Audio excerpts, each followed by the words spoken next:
สบายดีและสวัสดีนะครับเนาะสบายดี FC พังลาวและพังไทยนะครับมื้อนี้บ่าวยอก็สิได้มีเรื่องเล่านำเสนอให้พี่ให้น้องเบิ่งเนาะเรื่องนี้เจพาหมอตอนนี้ก็คือให้เพิ่นก็ได้ออกมายอมรับผิดได้ออกมาขอโทษพ่อแม่ประชาชนทุกคนเนาะที่ให้เพิ่นเฮ็ดผิดลงไปแล้วก็ขอโทษนำภาครัฐทุกสิ่งทุกอย่างแล้วว่าชี้แจงเหตุการณ์ที่มันเกิดขึ้นก็เดี๋ยวบ่าวยอก็สิพี่ให้น้องไปเบิ่งคลิปไปได้เนาะครับเนาะ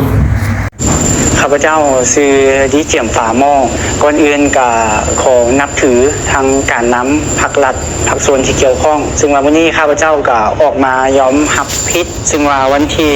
28เดือน8 2024ที่ผ่านมานี่ข้าพเจ้าเองได้ถ่ายรูปที่หนทางน้ำเปเพ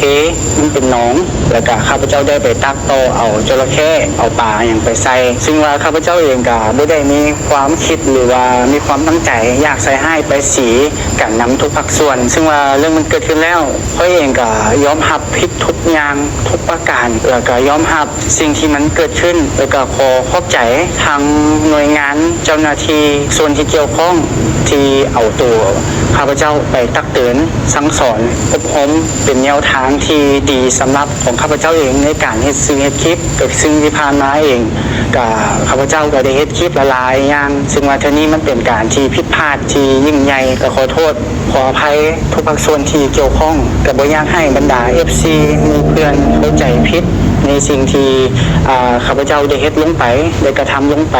ที่ทางเจ้าหน้าที่เพิ่นได้เอาไปตักเตือนก็อยากให้ทุกคนเข้าใจน้ำกันเนาะเพราะว่าเพิ่นเอาไปตักเตือนเป็นบทเรียนก็คือบ่อยากให้ FC หมู่เพื่อนทุกคนเข้าใจการนำภาครัฐผิดแล้วก็ขอขอบใจทั้งหมู่เพื่อน FC ทุกคนเนาะที่เป็นกำลังใจแล้วก็เป็นห่วงดีเจียมฝาโมในช่วงเวลาที่ผ่านมานี่ซึ่งว่าตอนนี้ข้าพเจ้าก็รู้สึกสำนึกผิดหลายที่ได้กระทำลงไปแบบนั้นตอนนี้ต่อไปในการเสพข่าวเรื่องการโพสต์รูป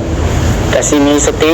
ระมัดระวังหลายขึ้นก็ขอขอบใจทุกการน้ำและมีเพื่อนเอฟซีทุกคนเนาะที่ให้โอกาสดีเจียมฝาหม้อเนาะขอขอบใจจากใจจริง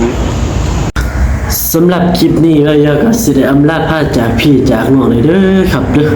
ก็เด้อก็ฝากกดติดตามกดไลค์กดแชร์เด้อเพื่อเป็นกำลังใจเฮ็ดคลิปต่อไปนะพี่น้องเนาะสวัสดีครับ